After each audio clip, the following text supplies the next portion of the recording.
तो हम लोग आज स्टार्ट करने वाले हैं। हम लोगों ने देखो ध्यान से देखना, हम लोगों ने सीरीज सर्किट के बारे में पढ़ लिया था। हमने देखा था कि अल्टरनेटिंग करंट क्या होता है, आरएमएस वैल्यू ऑफ करंट क्या होती है। ठीक है, फिर हम लोगों ने देखा था कि एवरेज वैल्यू हाफ साइकिल में कितना निकल के आता है, फुल साइकिल में कितना निकल के आता है। लास्ट में हमने फिर क्या देखा था, पहले हमने अलग अलग कंपोनेंट लिए थे। जैसे रजिस्टर को अगर अल्टरनेटिंग करंट में लगाते हैं तो करंट और वोल्टेज में क्या फेज डिफरेंस निकल कर आता है। फिर हमने क्या देखा था, अगर कैपेसिटर को कनेक्ट करते हैं तो क्या फेज डिफरेंस निकल के आता है, और अकेले अगर इंडक्टर को कनेक्ट करते हैं तो क्या हमारा डिफरेंस निकल के आता था फेज में। इसके बाद हमने देखा हो सकता है हम आरएल और क्या बोल सकते हैं आरसी सर्किट। आप देखना एलसी सर्किट मैंने नहीं कराया क्योंकि आपको पता है one is giving the phase difference plus pi by two and one is the giving the phase difference minus pi by two. ये उतना इंपॉर्टेंट सर्किट का रोल प्ले नहीं करता है। लेकिन अल्टीमेटली हमें ये पता है कि जब आरएलसी सर्किट अगर हम बनाते हैं, सीरीज एलसीआर सर्किट बनाते हैं, तो वो हमारे लिए बहुत ज्यादा इंपॉर्टेंट होता है। तो हेडिंग डालो series LCR circuit. This is series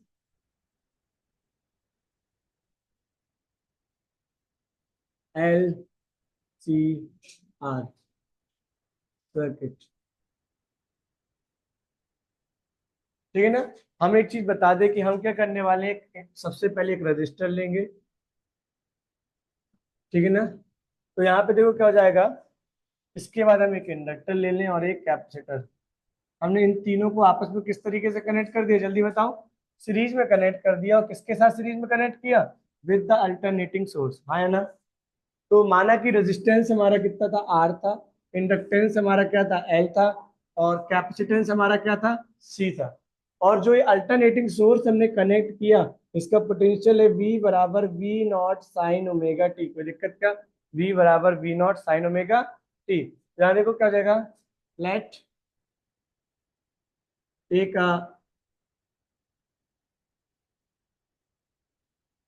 register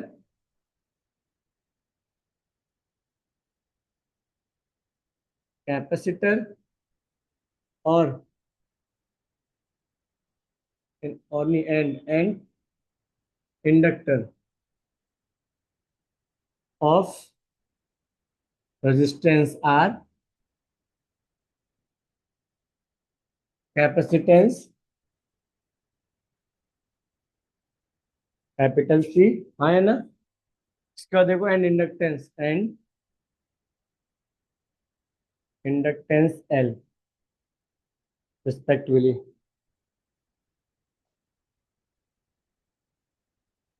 हमने क्या किया, इन तीनों को आपस में कनेक्ट कर दिया, एक रजिस्टर एक कैपेसिटर एक इंडक्टर। अब हमने बताया कि रेजिस्टेंस आर था, कैपेसिटेंस हमारा सी था, इंडक्टेंस हमारा क्या था, एल था। अब देखो आप जानते हो in series combination what is important, बताओ क्या होगा सीरीज कॉम्बिनेशन में। इन सीरीज कॉम्बिनेशन बताओ सृजन क्या होगा, in series combination what will be happen, current और पोटेंशियल का पोटेंशियल सेम रहेगा नहीं। इन सीरीज कॉम्बिनेशन आपने देखा अगर यहाँ से आई करंट निकला है तो इससे भी आई करंट जाएगा, इससे भी आई करंट जाएगा, और इससे भी क्या जाएगा, आई करंट जाएगा। समझ में आया कि नहीं है। यानी in series combination current will same but potential will be very high, है ना। Current will be same but potential will be very. Current आपका सेम होगा पर पोटेंशियल आपका वेरी करेगा, हाँ या ना। ठीक है, यहां तक हमें बात समझ में आएगी। सीरीज कॉम्बिनेशन में करंट सेम रहेगा और पोटेंशियल हमारा क्या करेगा, वेरी करेगा। तो यहाँ देखो मान लेते हैं कि इसका जो रजिस्टर वो होगा पोटेंशियल वी आर मान ले, इसका मान लेते हैं पोटेंशियल कितना हो जाएगा, वी एल, और इसका पोटेंशियल क्या हो जाएगा, वी सी। नोट करो पहले इसको जल्दी से।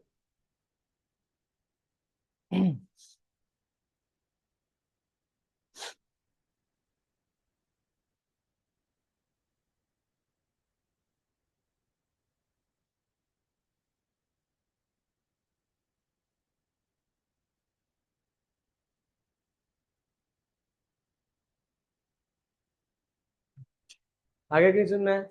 अब देखो अल्टीमेटली हमने सारे सर्किट देखे थे, हमने देखा था कि अगर तुम्हारा कैपेसिटर है तो कैपेसिटर में करंट लैग करता था, हाँ है ना, लीड करता था। तो कैपेसिटर में आपका लीड करता था, इंडक्टर में आपका लैग करता था, ठीक है ना। तो अगर हम इसका फेजर डायग्राम बनाए तो देखो हम क्या करें, इसमें करंट एक्सिस को तो हमने यहाँ मान लिया, यहाँ क्या मान लिया आप लोगों ने, करंट एक्सिस को। तो याद रखना रजिस्टर के केस में वी आर आपका इसी की डायरेक्शन में होता है कि नहीं होता है। और इधर देखो यहाँ पे क्या हो जाएगा, वी एल आपका क्या हो जाएगा, ध्यान से देख रहे हैं यहाँ पे जो ये है इंडक्टर, इंडक्टर में करंट पाई बाई टू पीछे होता है। तो करंट अगर हमने यहाँ कर लिया तो हमें इंडक्टर को पाई बाई टू आगे लेना पड़ेगा कि नहीं लेना पड़ेगा। और आपको ये पता है कि यहाँ पर आपका क्या निकल के आता है, वीसी। आई बात समझ में कि नहीं आया। तो ये देखो यहाँ पे क्या हो जाएगा, करंट आपका लीड कर रहा है, यहाँ पे करंट आपका लैग कर रहा है, और यहाँ पे करंट आपका क्या है, सेम। अब ध्यान से देखो एक चीज समझना ध्यान से, अगर ये नीचे वीसी लग रहा है तो जब इसको ऊपर की तरफ ले जाओगे तो माइनस वीसी हो जाएगा कि नहीं हो जाएगा। यानी अल्टीमेटली इस वाई एक्सिस में टोटल कितना लग रहा है, वीएल माइनस वीसी, क्योंकि वीएल तो ऊपर लग रहा है, सी नीचे लग रहा था, टोटल कितना लगा, वीएल माइनस वीसी। और इधर पे हमारा क्या है, वी आर। तो नेट जो पोटेंशियल वी होगा वो यहाँ कहीं निकल कर आएगा, हाँ है ना। और इस नेट पोटेंशियल जो निकल के आएगा उसका फेज डिफरेंस क्या निकल के आएगा आपका, फाइव। समझ में आया कि नहीं आया। सो देखो according to the phasor diagram, according to the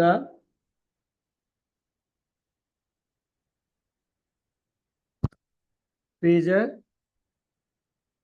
diagram, phasor diagram के अनुसार तुम देख पा रहे हो कि अगर हम यहाँ पे देखें, सो दिस विल बी, इस तरीके से कर दें तो आपको ये पता है कि VL माइनस VC और VR इन दोनों के बीच में एंगल कितना है, 90 डिग्री है।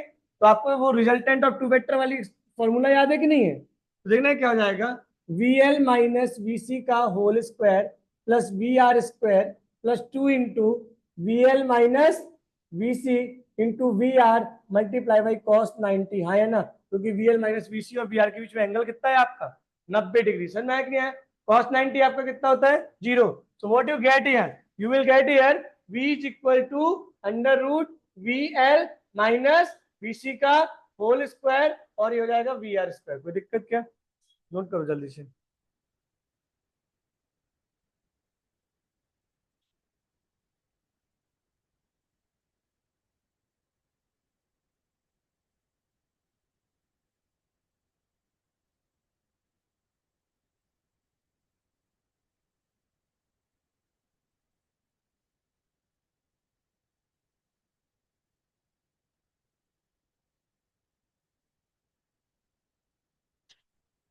हो गया ना।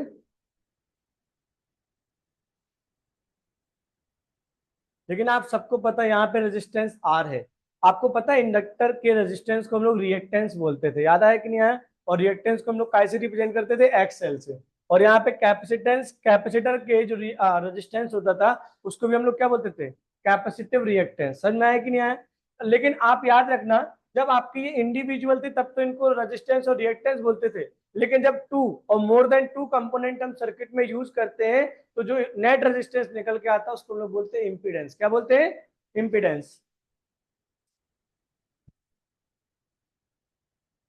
तो यहाँ पे ध्यान से देखना आप लोग, यहाँ पे होने क्या वाला है, we know that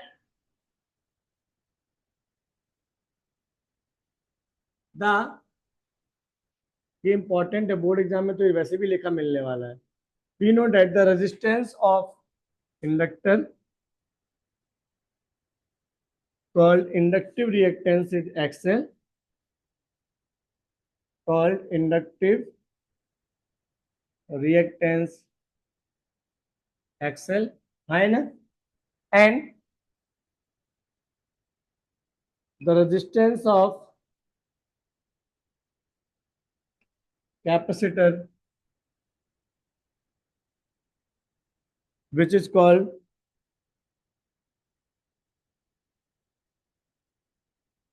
capacitive, which is called capacitive reactance called XC। समझ में आया कि नहीं है। हमने एक रेजिस्टेंस लिया जिसका रेजिस्टेंस ऑफ इंडक्टर कितना बताया मैंने, XL। और रेजिस्टेंस ऑफ कैपेसिटर क्या बनाया आपको, XC। ठीक है ना। If two and more than two component, if two or more than two components are connected in circuit, are connected in circuit, देखो यहाँ पे कनेक्टेड सर्किट का मतलब स्पेसिफिकली मैं बोल रहा हूँ कि सीरीज भी हो सकता है और पैरेलल भी हो सकता है, सीरीज भी हो सकता है और पैरेलल भी।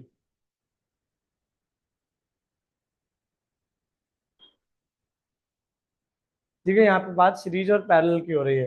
Components are connected in circuit series and parallel.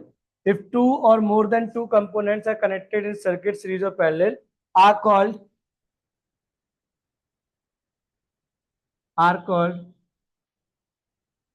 impedance। समझ में आया कि नहीं? इसको रिप्रेजेंट कैसे करते हैं? जेड से। देखो जल्दी से।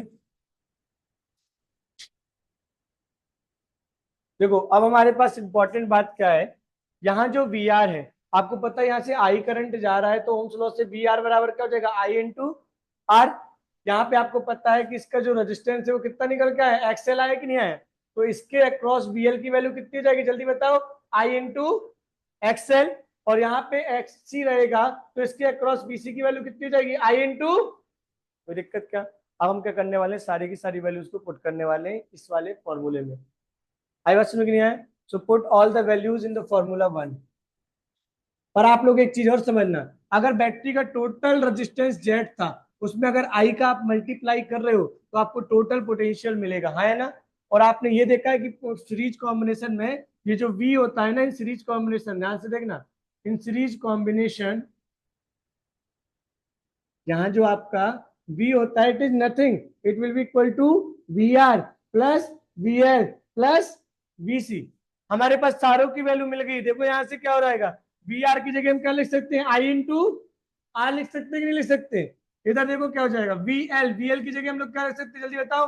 This is I into XL. और यहाँ पे आप क्या रख सकते हो? जल्दी बताओ। आई इंटू एक्सी।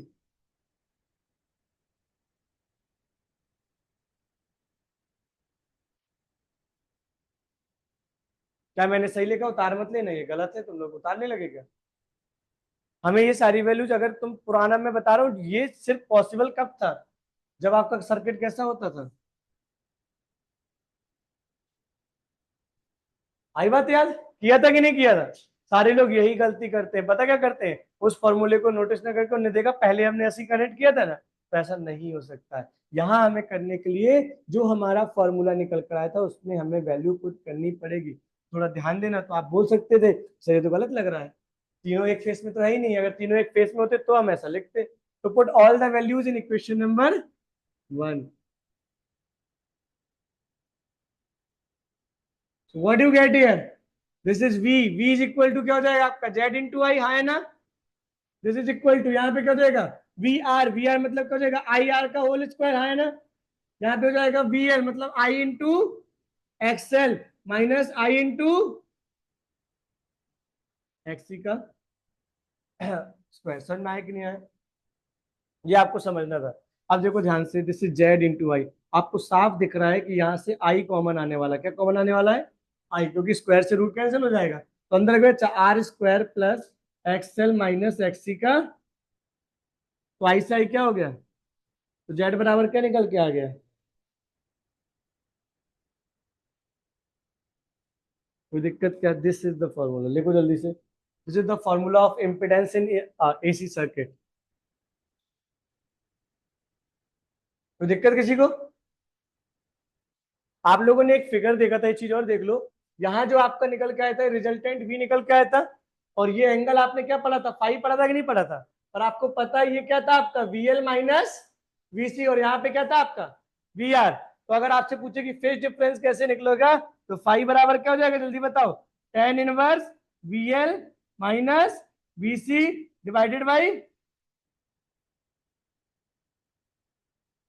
आया समझ में नहीं आया? इसको और आगे अगर तुम सॉल्व करो तो आप सबको पता है कि वीएल की जगह क्या रखोगे? आई इंटू एक्सएल। यहाँ रखोगे आई इंटू एक्सी और आई इंटू आर, पूरे से आई चला जाएगा कि नहीं चला जाएगा? What you get here? Five बराबर ten inverse, this is XL minus XC divided by.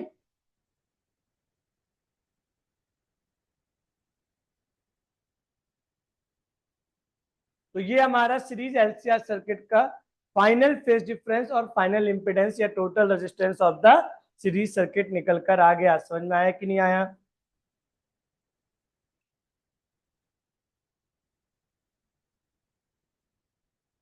जल्दी से इसको नोट करो।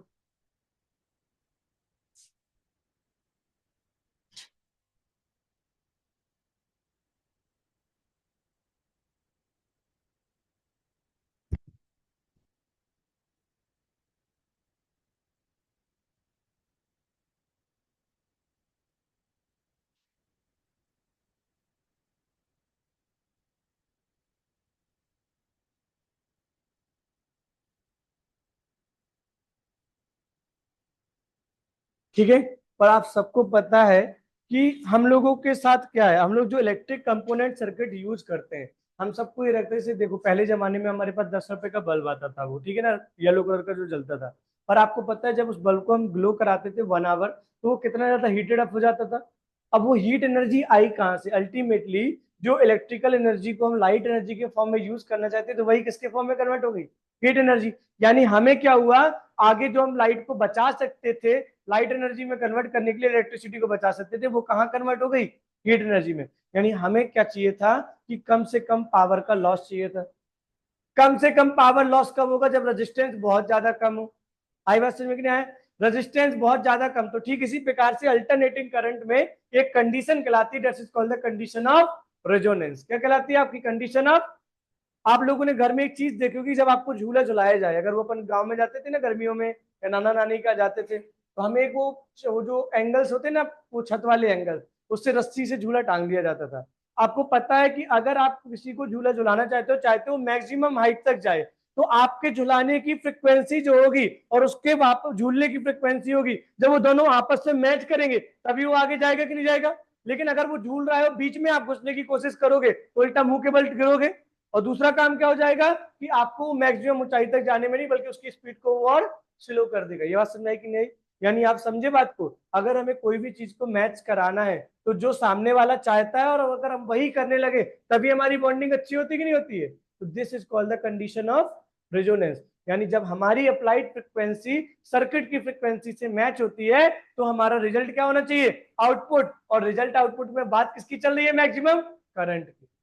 जितना ज्यादा करंट, उतना अच्छा हमारे लिए सर्किट। आई बात समझ में कि नहीं आया? तुम लोगों को से एक और पूछा जाता है कि आप लोग को पता है, कभी आर्मी को ब्रिज के ऊपर मार्च करने के लिए अलाउ नहीं करते हैं। सुना है कभी ये बात? अगर आपका आर्मी परेड कर रही है, तो उसे ब्रिज के ऊपर परेड करने के लिए नहीं करते हैं अलाउ। बताओ क्यों? क्योंकि आप लोगों को पता है जो ब्रिज की फ्रिक्वेंसी होगी, ध्यान से रखना, जो ब्रिज की फ्रिक्वेंसी होगी, और अगर आर्मी के परेड करने की फ्रिक्वेंसी से मैच हो गई, क्या बोला मैंने? ब्रिज की फ्रिक्वेंसी आर्मी के परेड करने की फ्रिक्वेंसी से अगर मैच हो गई, क्या होने वाला है आपका? मैक्सिमम अमाउंट ऑफ फोर्स एकदम से लगेगा ब्रिज पे, और ब्रिज क्या हो जाएगा? टूट जाएगा। तो ये कंडीशन ऑफ रेजोनेंस कहलाती है। समझ में आया कि नहीं आया? तो हेडिंग डालो रेजोनेंस पहले, व्हाट इज रेजोनेंस, फिर हम देखेंगे रेजोनेंस इन आरएलसी सर्किट।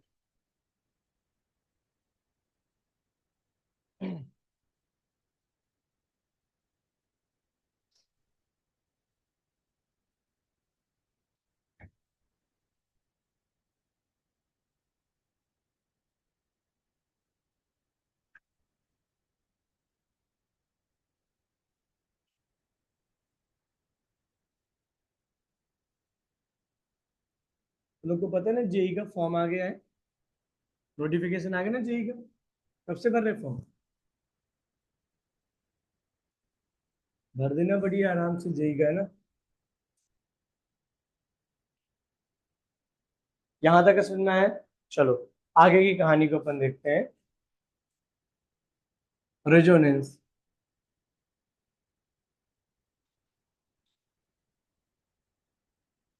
पहले हम सिर्फ रेजोनेंस बता रहे हैं, ठीक है ना? रेजोनेंस कैसी कंडीशन होती है? When the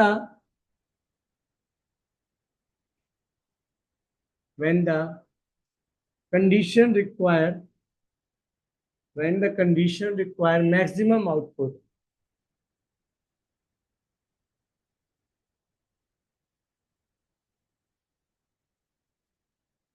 then it is called resonance.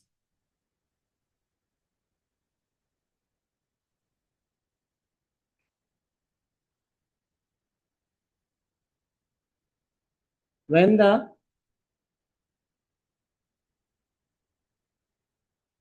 applied frequency match with natural frequency. When the applied frequency match with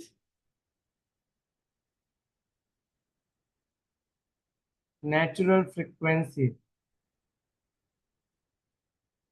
then we will get the max. Then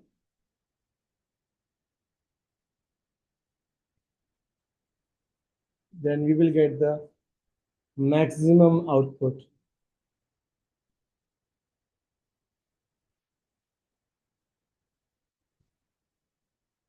This is called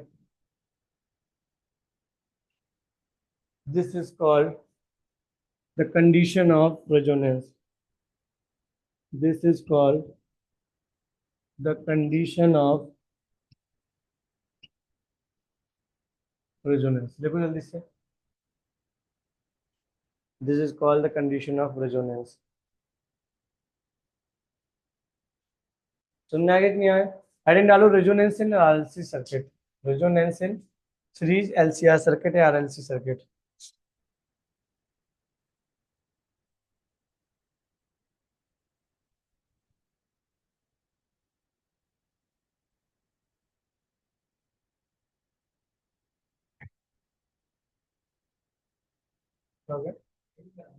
लिखवा रहा ना resonance in series LCR circuit.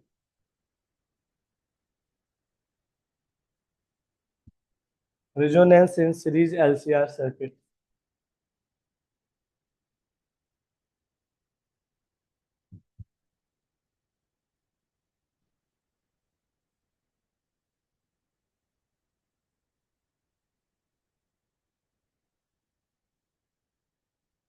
Resonance in series LCR circuit. ठीक है. तो देखो ultimately क्या था. Here in series LCR circuit, impedance Z बराबर आपको क्या दिया गया था. This is equal to R square plus XL minus XC का होल स्क्वायर. ये दिया गया था कि नहीं गया था. ठीक है ना. इन the condition of resonance, in the condition of resonance, we will obtain the maximum value of current. समझ में आया कि नहीं आया. रेजोनेंस ऑफ कंडीशन में हमें क्या चाहिए. मैक्सिमम वैल्यू चाहिए काय की. करंट की.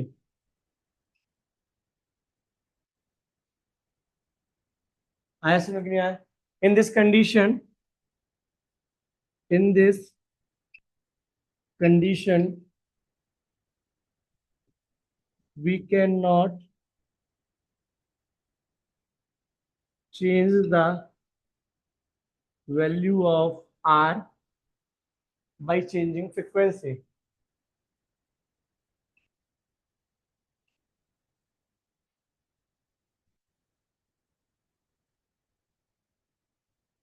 But the value of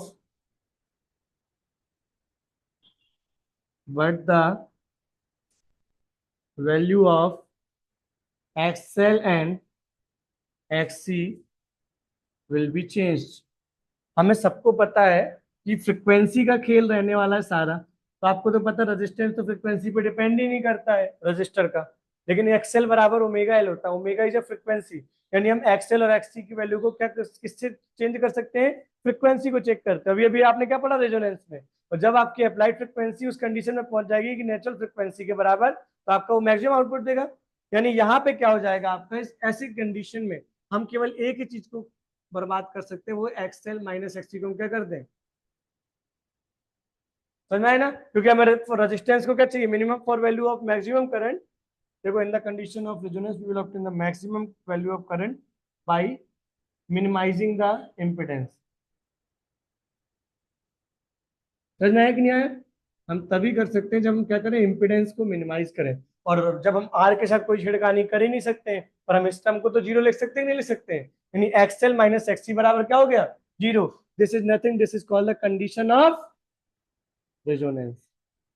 अब अगर आपसे पूछते जाए what is the condition of resonance, तो आपको क्या बोलना है.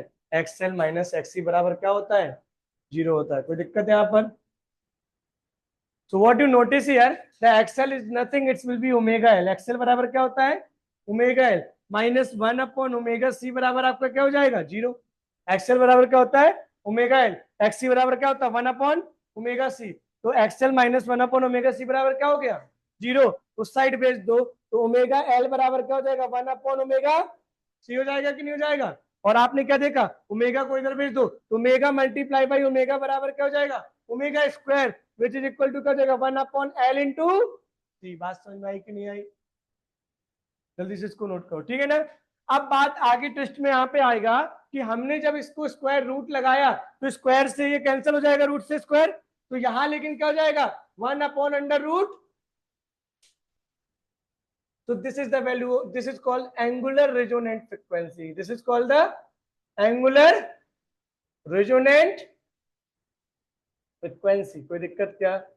This is called the angular resonant frequency.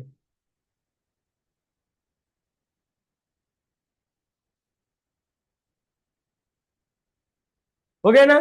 But हमें ये पता भी है कि आपको पता ओमेगा और फ्रिक्वेंसी में क्या रिलेशन होता है। What is the relation between frequency and the angular frequency, anybody knows? क्यों? हम जानते हैं, देखो आपने पढ़ा होगा लास्ट ईयर, ओमेगा बराबर होता है 2 पाई इंटू एफ। क्या होता है, 2 पाई इंटू एफ। यहाँ पे जो एफ है ना, ये लीनियर फ्रिक्वेंसी। एफ क्या है आपकी, लीनियर फ्रिक्वेंसी है, जो आप सिंपल हार्मोनिक मोशन में पढ़ के भी आए होगे। This is omega, omega is nothing, it's will be the angular frequency.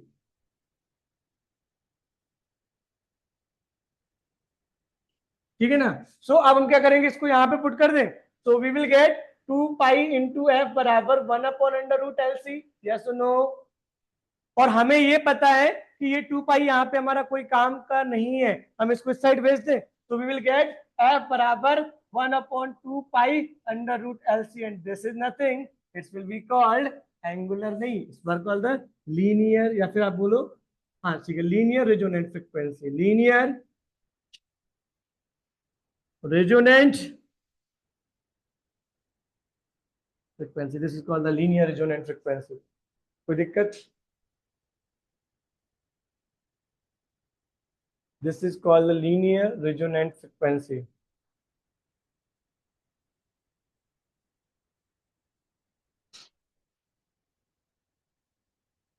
ये डिस्कशन हमने काफी किया। हमारे लिए इसका कर्व बहुत इंपॉर्टेंट है। क्या इंपॉर्टेंट है इसका, कर्व। हमें ये देखना है कि कर्व में कहाँ पर आपका मैक्सिमम आउटपुट मिल रहा है और कहाँ पर आपको कैसा मिल रहा है, मिनिमम आउटपुट मिल रहा है। तो हम उस कर्व को एक बार स्टडी करेंगे। तो लिख लो या ना, देख लो जल्दी से।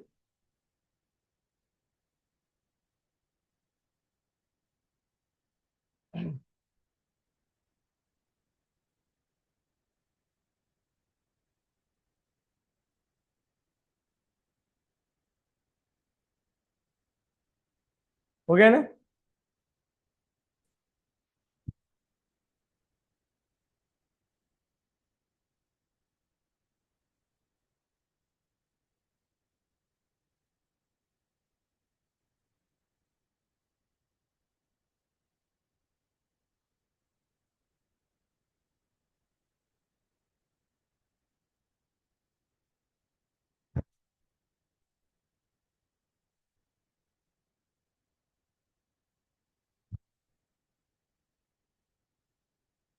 यहाँ तक कोई दिक्कत नहीं ना, आगे देखो। यहाँ देखना, जब हम लोगों ने ड्रॉ करके देखा, जब हमने ड्रॉ करके देखा तो this is,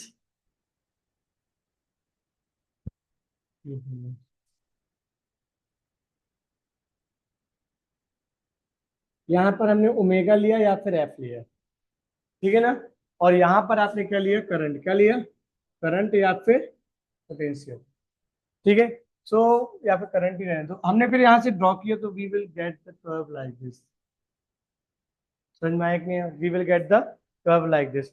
you will notice that this is the maximum value of a current, this is the I not और मैक्सिमम वैल्यू ऑफ,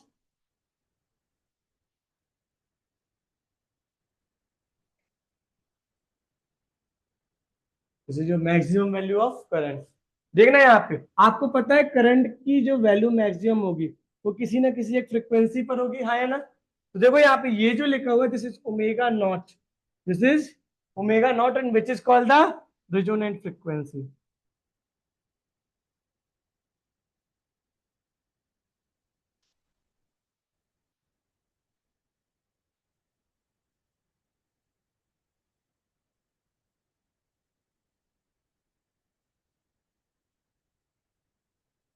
नोट यार, यहाँ पे हम दो, ये दो पॉइंट देख रहे हो आप, ये पॉइंट देख रहे हो क्या दोनों? ये दोनों आमने सामने हैं। हमने इनसे परपेंडिकुलर ड्रॉ किया इस पे, this is called omega one. क्या कहलाया ये आपका? Omega one, and this is called two omega two. ये जो यहाँ पे देखना ध्यान से, मैं नोट जो करवा रहा हूँ, this is omega one and omega two जो होते हैं हमारे, these are called half power frequency. इनको क्या बोलते हैं? Half power frequency. यानी ये दो पॉइंट है, half power frequency. Omega one and omega two are called the half power frequency. उसमें भी देखना आप लोग, ये जो मान लेते हैं कि अगर इनका डिफरेंस देखो क्या है, डेल्टा ओमेगा, इसका डिफरेंस क्या है आपका? डेल्टा ओमेगा, और ये डिफरेंस भी आपका क्या है? Delta omega. तो देखो, how can you get the value of omega one? Please tell. अगर यहाँ पे डिफरेंस आपका डेल्टा ओमेगा है, how can you get the value of omega one? तो आप बोलोगे definitely sir, whenever we have to subtract the minus delta या delta omega with omega not, we will get the W omega one. पर मैंने बोला अच्छा ऐसा था तो ओमेगा टू कैसे मिलेगा? तो आप बोलोगे सर ओमेगा नॉट में हमें क्या ऐड कर देना है? डेल्टा ओमेगा को ऐड कर देना है, तो हमें क्या मिल जाएगा आपका? Omega two. ये कहलाता है आपका लोअर हाफ पावर फ्रिक्वेंसी। कोई दिक्कत का? This is called the lower half power frequency and this is called the upper half power frequency.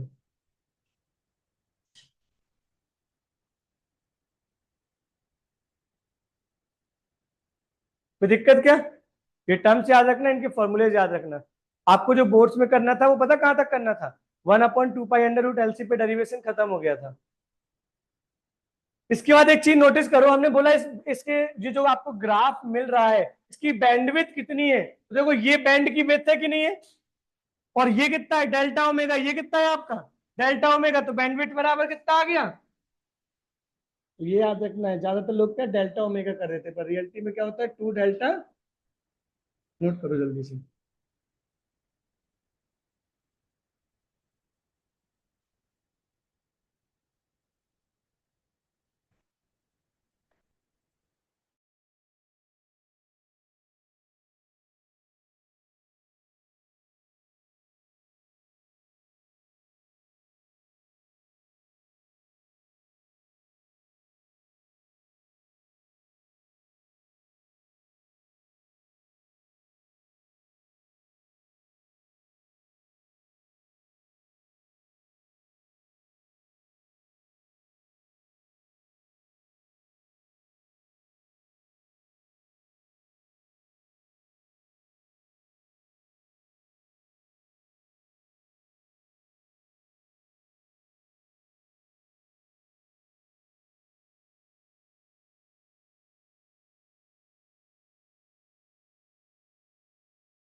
In an AC circuit, question लिखो, in an AC circuit.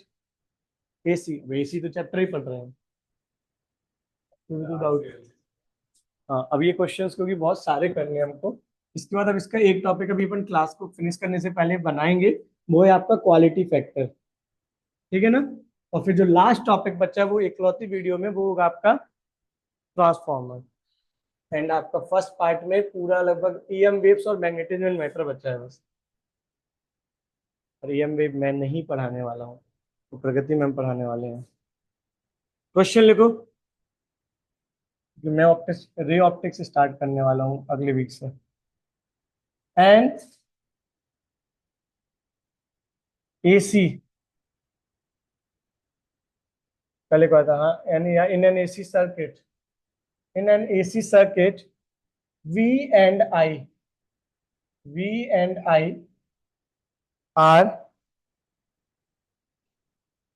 given by, in an AC circuit V and I are given by, V is equal to nothing, this will be 100 sine 100 t volts, and I is equal to 100 sine 100 t plus pi by 3 milliampere. The power dissipated in the circuit, the power dissipated in circuit. Option number A is 10 की power 4 watt, ठीक है ना। तो option number B is, this is 10 watt. Option number C is 2.5 watt. Option number D is 5 watt. समझ में आया कि नहीं आया? क्वेश्चन है, एक एसी सर्किट में V और I जो है आपको इन दो इक्वेशन से दिया जाता है। V बराबर 100 sine T volt and I बराबर 100 sine 100 T plus pi by 3 milli ampere. The power dissipated, कितना पावर इस पे निकल कर आएगा।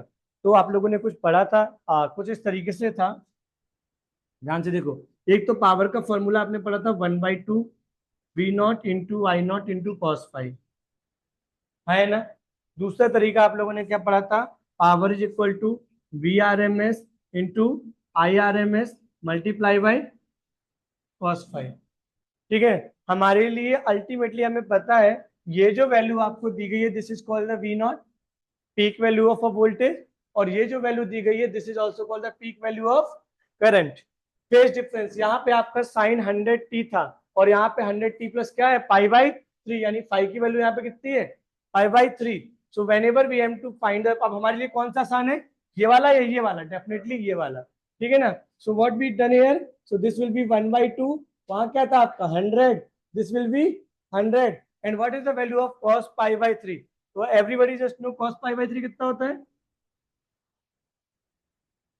What is the value of cos pi by 3, हाँ 1/2, यानी cos we are talking about 3, यानी cos 60, और cos 60 होता है 1/2, ठीक है ना।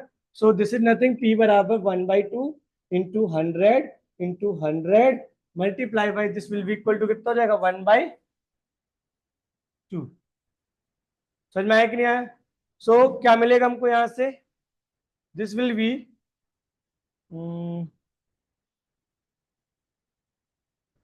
क्या हो जाएगा आपका, दिस विल बी यहाँ से 50 और यहाँ से भी 50, सो दिस विल बी 2500 किलोवाट करके कुछ यूनिट में ऑप्शन तो नहीं था ना।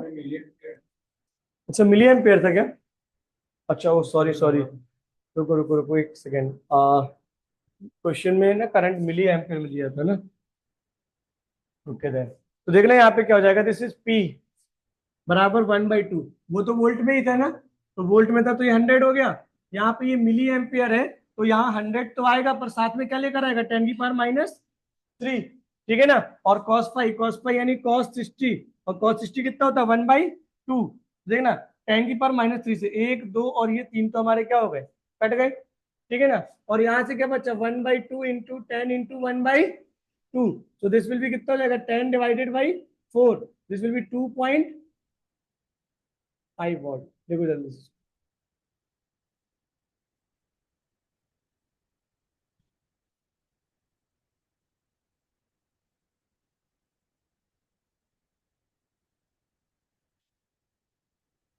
ठीक है ना। Next question.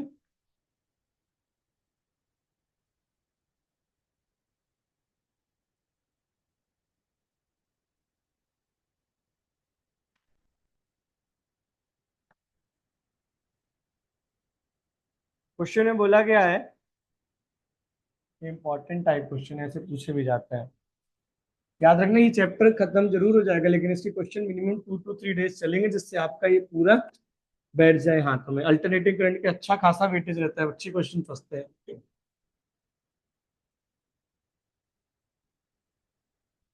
हो गया। देखो next question is, the current flowing in a coil, the current flowing in a coil of 3 ampere, and the power consumed is, and the power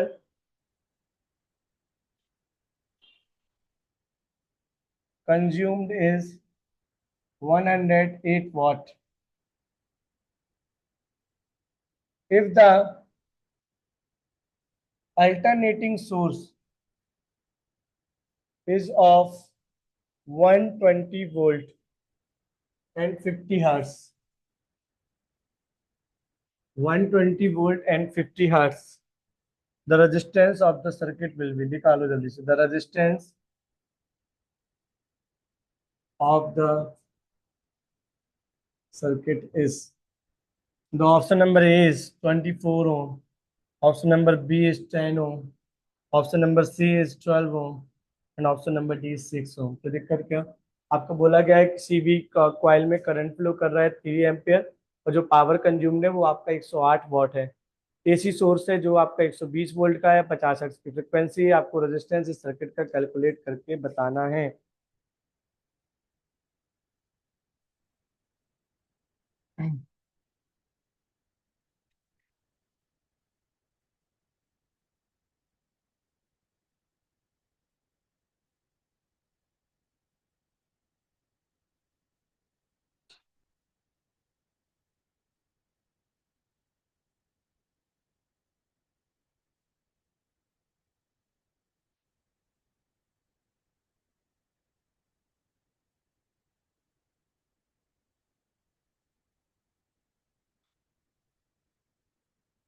करो जल्दी से।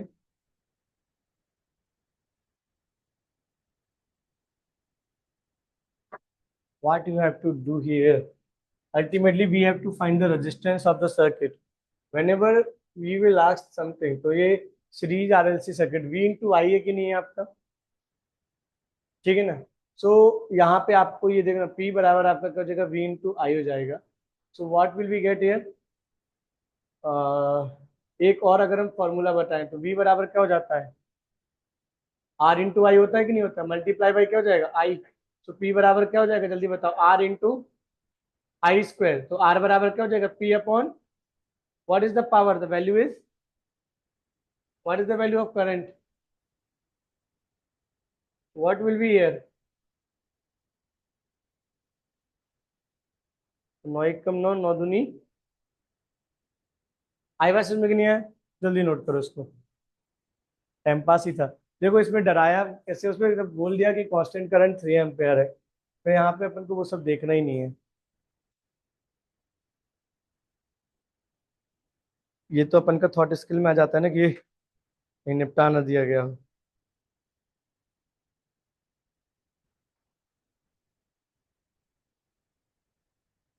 हो गया। अगला क्वेश्चन देखो।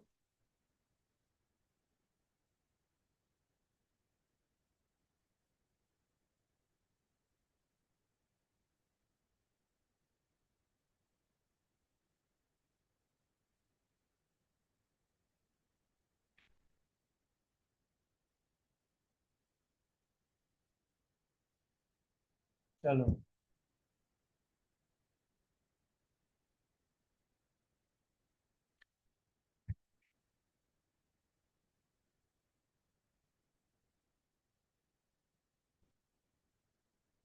अगला क्वेश्चन देखो। Question is, a coil of resistance, a coil of resistance 200 ohms. एक कॉइल है जिसका रेजिस्टेंस कितना है, 200 ओम्स है। And self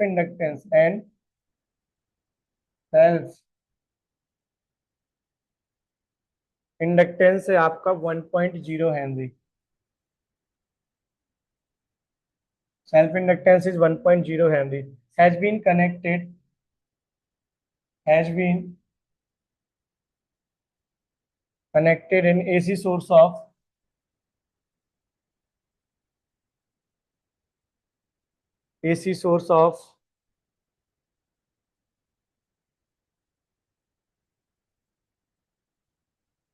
frequency 100 hertz। हाँ रुकना, सॉरी, फ्रिक्वेंसी इसमें कुछ और क्या दिया गया आपको, frequency 200 by pi hertz. The phase difference between voltage and current, the phase difference between voltage and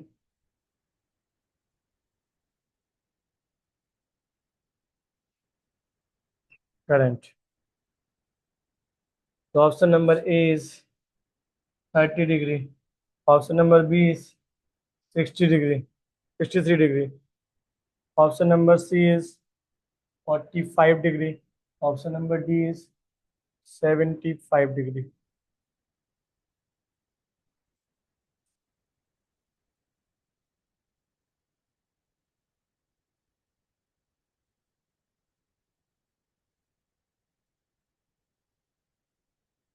देखो अल्टीमेटली पता, this is like an, have you studied about the RL circuit, this is register and inductor.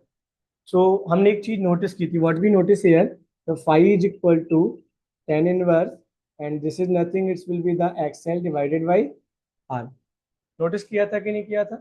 तो हमें ये पता है कि हमें phi is the, तो दिस विल बी 10 फाई, हाँ या ना, इसको साइड ले जाए। And what we get here, XL upon R, हाँ या ना। For getting XL, we already know about omega L and divided by R. The value of omega is this. Is it right? Omega की value है ये। तो याद रखना, whenever the units will be hertz, it will not the value of omega. It's the value of F. ठीक है ना? So यहाँ से हमें F कितना दिया गया है, 200 by pi, और ओमेगा बराबर कितना होता है, 2 pi into F. So 2 into pi into 200 divided by pi. So pi से pi cancel. What we get here, the omega is, यानी ओमेगा की जब भी लिया जाएगा कैसे पता चलेगा, उसकी यूनिट क्या होगी, रेडियन पर सेकेंड। यानी अब हमारे पास ओमेगा आ गया। What's the value of omega is, this will be the 400। Now the time for L, L is the inductance, inductance is 1.0 Henry, so we will substitute the value 1। Okay, register भी तो connect है ना, और उसका potential कितना दिया गया है, it's will be the 200 ohm, so we will write down here 200, so what we get here, so this is 2। अब कैसे पॉसिबल हो, value how will get the value की 2 के आसपास होगी, क्या हो गया? हम्म, तो 63 या 75 होगा, क्योंकि आपको पता है धीरे धीरे करके वो इंक्रीज हो रहा है। अब देखिए ना, हम क्या करने वाले हैं, और 1060 की वैल्यू कितनी होती है, 1/√3 की, रूट थ्री होती है, यानी 1.732। यानी यहाँ पे जा रहे हो तो द आंसर विल बी, आगे बात समझ में नहीं आया? देखिए इसका आंसर क्या है, मतलब मैं भी श्योर नहीं हूँ। 21 का एप्रोक्सीमेट, 21 का 263, 1.732 ही है। विच वन इज 21 ना, किया तो अपन ने सब कुछ वही है, 2 पाई 1/2, 2 भी आया इनका देखो। तो उन्हें पता है, यानी 75 की मच मोर वैल्यू हो रही है उसमें, आंसर तो ये 2 ही आ रहा है उनका भी, ठीक है ना। यानी फिर उन्होंने क्या किया, नियरली अप्रॉक्स 763 ले लिया। लेकिन अब ये हमारे लिए कंफ्यूजिंग बात है कि हमें कैसे पता चले 75 की 10 की वैल्यू कितनी होती है। इन दैट टाइम हम एक काम बस कर सकते हैं, व्हाट विल बी दैट, पर इतना टाइम नहीं रहेगा, ठीक है। पर अप्रोक्सीमेट अपने ये तो बिल्कुल सही आ गया, सॉल्विंग सही था, और 1.732, यानी इसका मतलब है क्योंकि 10 90 पे इनफाइनाइट हो जाता है। 10 90 पे क्या हो जाता है? इनफाइनाइट। इसका मतलब है कि हर छोटे छोटे पे बाद में ये बहुत तेज बढ़ रहा होगा, इसलिए उन्होंने क्या लिया, 63 डिग्री ले ली। लिखो जल्दी से। बहुत ज्यादा। हाँ वही। So for finding the value, हो गया ना ये? लिखो जल्दी से। मजेदार था कि नहीं था? लॉजिक बहुत शानदार होने चाहिए। और लॉजिकलनेस पता कैसे आती है क्वेश्चन में? कि जब तुम बस से आ रहे हो उस साइड से, विजयनगर साइड से, you have enough time to sit at the window, क्योंकि वो नियरेस्ट फर्स्ट स्टॉप होता है। इंदौर का नज़ारा देखते हुए, और हाथों में होनी चाहिए फॉर्मूले की कॉपी, रिवाइज करके बाहर की तरफ देखने में अपने आप पता चल जाता है। जब हम बाहर मजदूरों को देखते हैं कि अगर नहीं पढ़ा तो हमारा भविष्य इस रोड पे दिख गया है।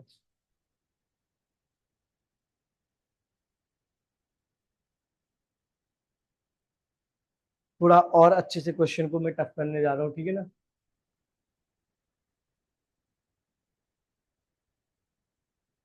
कर लिया नहीं? चलो मैं इस वीडियो को ऑनलाइन तो भी फिनिश कर रहा हूँ। पर हम लोग के लिए टास्क है अभी, हम लोग को बहुत सारे क्वेश्चन सॉल्व करने हैं इस वाले टॉपिक्स पे।